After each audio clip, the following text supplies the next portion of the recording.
Let's get more on this cyber espionage, and for that, we turn to Douglas Ollivant in our Washington bureau. He's a senior fellow at New America and a former National Security Council director. Doug, good morning. Let me just start first with something the president said yesterday, which is not a lot happens in Russia without Vladimir Putin. When it comes to these hacks, how accurate is that statement?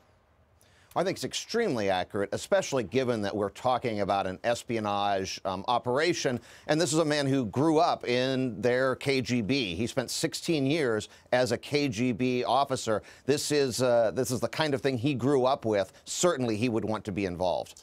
Doug, the Russians have basically been saying, look, either, put up some evidence here or stop accusing us of this. How likely is the U.S. to show its hand, so to speak? Extremely unlikely. We're not going to do that. And in fact, we want the Russians to be wondering how we know. Do we have a source in WikiLeaks? Do we have a source in Russia? Are we able to monitor this as it's moving through Tor or some other, somewhere else on the dark web? We want them to be wondering how we know.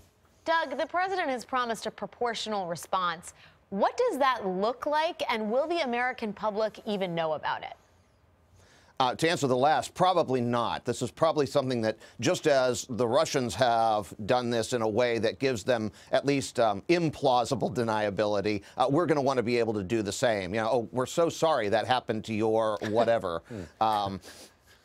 Doug, the president-elect is basically calling for a reset with Russia. How does he do that under these circumstances?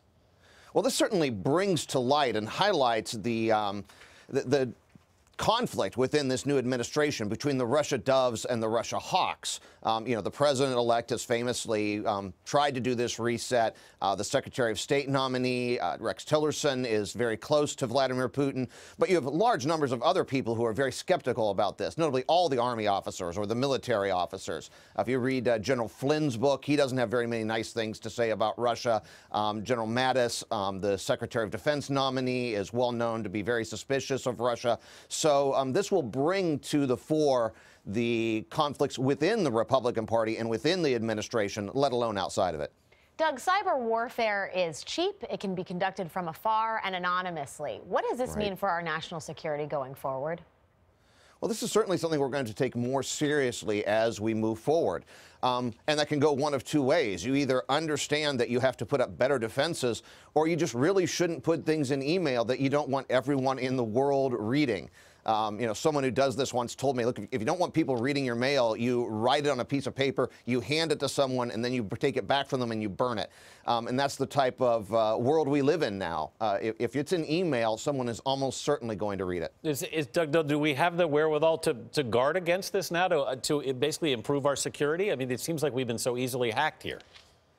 You can to a certain point. I think you can defend your systems to a place where amateurs and non-state actors can't get to it. But when you're talking about what the United States and the NSA can do, what its Chinese counterpart can do, what its Russian counterpart can do, the answer is probably not if they really want to get it. All right, Doug Ollivant, thanks so much for being with us this morning. My pleasure.